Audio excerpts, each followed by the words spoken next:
Assalamualaikum warahmatullahi wabarakatuh.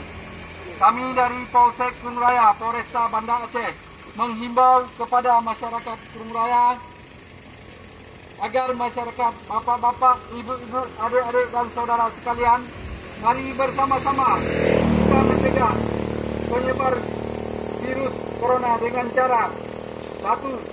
Kurangi aktivitas di tempat keramaian. 2.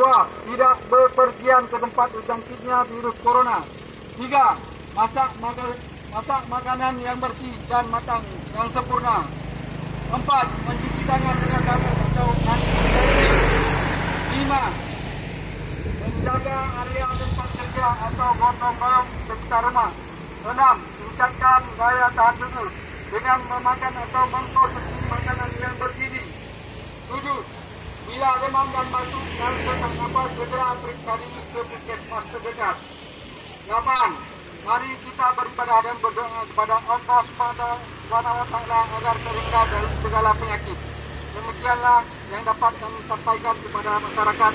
Lebih dan kurang kami ucapkan terima kasih. Wassalamualaikum warahmatullahi wabarakatuh.